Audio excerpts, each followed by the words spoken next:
Yo les terriens, ici Sweep et j'espère que vous allez bien. Aujourd'hui, deux grosses nouvelles.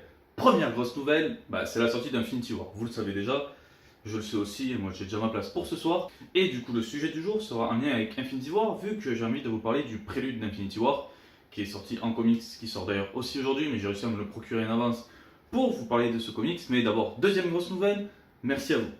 Pourquoi? Car déjà cette vidéo ne serait pas là si on n'avait pas passé le cap des 100 abonnés. Car oui, vous êtes 100 abonnés, enfin même actuellement au moment où je tourne on est 105 ou 106. Mais je tenais vraiment à vous remercier pour tous vos soutiens, vos partages et tout le reste. Donc merci à vous. Sur ce, comme je l'ai dit, aujourd'hui on va parler du prélude d'Infinity War. Je vais vous donner mon avis, ce qu'on y retrouve dedans, car finalement il n'y a vraiment rien de gâché.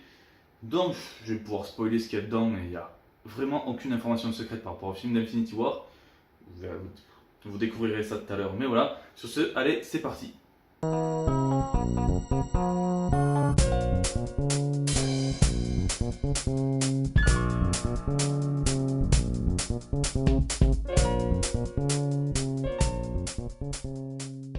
Alors voilà, le prélude d'Infinity War, ça ressemble à ça. Déjà, premier avis, bon, ça coûte 10 euros, un peu moins de 10 euros, 9 euros et quelques, pour 96 pages. Bon, déjà, côté prix, c'est pas trop ça.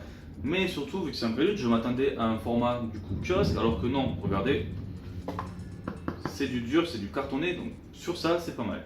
Par rapport au contenu, qu'est-ce qu'on a? Eh bien, tout d'abord, en fait, nous avons deux épisodes qui parlent du prélude d'Infinity War.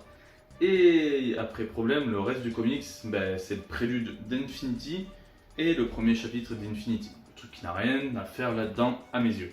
Pour moi déjà, premier défaut, ils ont cherché à remplir le comics avec plusieurs trucs qui n'ont rien à voir juste pour vendre.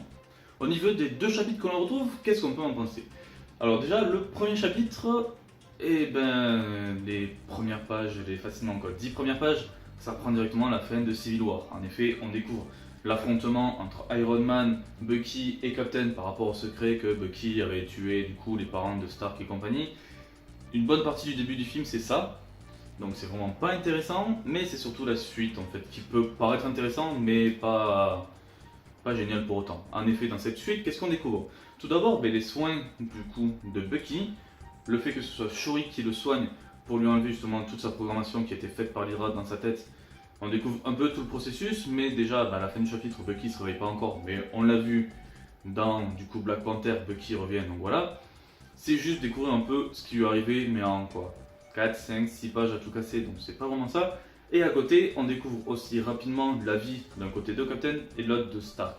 Mais Captain, du coup, il est accompagné du Faucon et de Natasha, et ensemble, du coup, ils défoncent des terroristes, voilà, pour changer, c'est Captain en même temps. Chose très intéressante au niveau de Captain, c'est que des fois, quand ils ont besoin d'aide, Natasha propose parfois d'appeler Stark, justement pour du soutien, mais Captain dit qu'il a autre chose à faire. Et de l'autre côté, justement, c'est là le côté intéressant du chapitre, c'est qu'on voit Stark de son côté qui, du coup, se dit que personne ne veut de lui et qui doit prouver au monde entier que si un jour ça défonce vraiment, qu'il y a une grosse fin du monde, il est censé pouvoir gérer tout seul. Avec du coup sa nouvelle armure comme on le voit au niveau du comics. Et c'est là qu'on a deux oppositions. D'un côté, on a Captain qui lui va affronter et se dire que Stark est vraiment trop occupé. De l'autre côté, Stark qui dit qu'il a besoin de personne pour tout faire. C'est vraiment deux égos assez différents. Ensuite, deuxième chapitre qui est très intéressant car il parle des pierres d'infinité. En fait, tout le chapitre tourne autour du Docteur Strange qui est au moment en train de méditer, jusqu'au moment où Wong vient le voir pour lui parler des pierres d'infinité. Il reparle un peu dès le départ déjà du film Doctor Strange, de son apprentissage et tout ça, du combat avec Agamotto et tout. Mais surtout, après, il parle des pierres d'infinité. Lorsqu'il dit la phrase très précise, nous avons une pierre d'infinité, mais il en existe 5 autres. Du coup, on s'est dit qu'on va toutes les découvrir. Oui, mais en fait, c'est juste des résumés des films. Déjà, dès le départ, il parle du Tesseract, en parlant de crâne rouge, de l'Hydra et de ça, du Tesseract. On voit rapidement l'affrontement en disant que les alliés sont arrivés avec Captain, voilà. Puis, il y a le fait qu'on retrouve le Tesseract. Il parle ensuite de New York pour parler du Tesseract, mais aussi du coup du sceptre de Loki, qui contient la pierre de l'esprit, pour faire venir du coup les Chitauri et attaquer la Terre. Suite à cela, on nous parle de l'Éther, donc avec Thor 2 et tout ce qui est Malekith et compagnie. Après, on reparle donc de Age of Ultron avec Tony Stark qui décide de développer d'un côté Ultron et que la pierre de l'esprit est utilisée pour créer Vision et qu'avant c'est ce qui a permis de donner les pouvoirs à Wanda et aussi à Pietro Maximoff du coup. On nous parle de ça, puis on nous parle aussi du coup de la pierre du pouvoir avec petit clin d'œil déjà le dessin du Céleste sur le bas du livre. Mais tout ça, c'est vraiment que des résumés rapides des films. Donc si on connaît assez bien le MCU, même si on regarde une petite vidéo YouTube qui sera gratuite, on aura presque plus d'infos que de ce comics. Mais là où c'est très intéressant, c'est au moment où Wong arrête de parler et que Strange lui dit « Mais tu m'as parlé de 5 pierres, où est donc la 5e » Et alors que Wong commence à aborder le sujet de la pierre de l'âme, et bien on se retrouve avec le début de Thor Ragnarok, où Strange est alerté de l'arrivée de Loki, du coup il cesse la discussion, il téléporte Loki, il y a Thor qui vient le voir, ils discutent, ils envoient Thor et Loki du coup voir Odin, et à la fin, la seule révélation qu'on a sur la pierre de l'âme, c'est que c'est apparemment la pierre la plus puissante qui existerait, donc par rapport aux 6 autres, que si un jour quelqu'un rassemble les paires, ben, ça va être la plus grande bataille, ça on le sait tous, et du coup on ne sait rien de plus sur la pierre de l'âme. Donc c'était un gros teasing, avec du coup aucune information en plus. Du coup, qu'est-ce que je dois dire de tout ce récit? J'aime pas vraiment le dire, mais pour le coup, c'est une putain d'arnaque. Le premier chapitre, déjà, comme je disais, rien que la moitié, c'est la fin de Civil War, donc il suffit de voir la fin de Civil War pour savoir. La façon dont on nous montre comment est guéri, du coup, Bucky, ça nous sert à rien du tout, c'est cool de le savoir, mais rapidement. Le côté Captain qui sauve les héros et Stark qui se la joue solo, c'est utile, mais pas tant que ça non plus. Ça peut être utile ici pour montrer un peu les deux oppositions, car c'est vrai que s'il y a un truc que je dois reprocher au MCU, c'est que après Civil War, ils sont passés trop rapidement à autre chose et on n'a jamais eu les vraies conséquences de Civil War au niveau des films. C'est d'ailleurs, pour moi, c'est un gros défaut au niveau du MCU. Et après, le deuxième chapitre, qu'est-ce que je dois dire? C'est un gros teasing, un gros rappel de tout ce qu'on a vu dans les films du MCU. Et à un moment, le seul moment où on nous parle de la pierre de l'âme, d'un côté on est coupé avec donc, le début de Thor Ragnarok, et de l'autre, juste Wong qui nous dit qu'on ne sait pas ce que c'est, juste que la pierre de l'âme c'est censé être la plus puissante, et puis basta. Et après, avec une dernière image où on nous montre du coup, sauf bien sûr la pierre de l'âme, la position des 5 autres pierres, avec du coup le collectionneur, Xandar, il me semble que c'est Xandar, oui.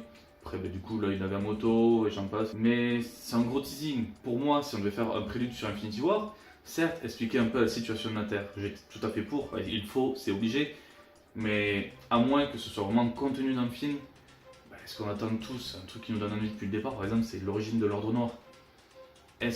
Le problème, c'est ça, vu que je ne sais pas ce qu'il y a dans le film, je ne peux pas dire si ce prélude est si mauvais. En fait, si, il est clairement mauvais sur les trucs qu'il donne, c'est quasiment aucune info, 10 balles, sachant que la moitié c'est Infinity. Si t'as le début d'Infinity, ça te sert à rien, parce que la suite c'est super cher pour le trouver. Si t'as déjà Infinity, ça te sert à rien, parce que tu l'as déjà lu. Donc c'est une grosse arnaque, mais vu que le contenu, je ne peux pas dire si du coup c'est bien ou non, parce que je ne sais pas vraiment ce qu'il y a dans Infinity War, dans tous les cas, je ne conseillerais pas du tout cette lecture. Sur ce, voilà, la vidéo est terminée pour cette petite review rapide, si rapide sans doute que le contenu. Voire même, je pense que j'ai été plus précis et plus long que le contenu de ce comics, pour vous dire.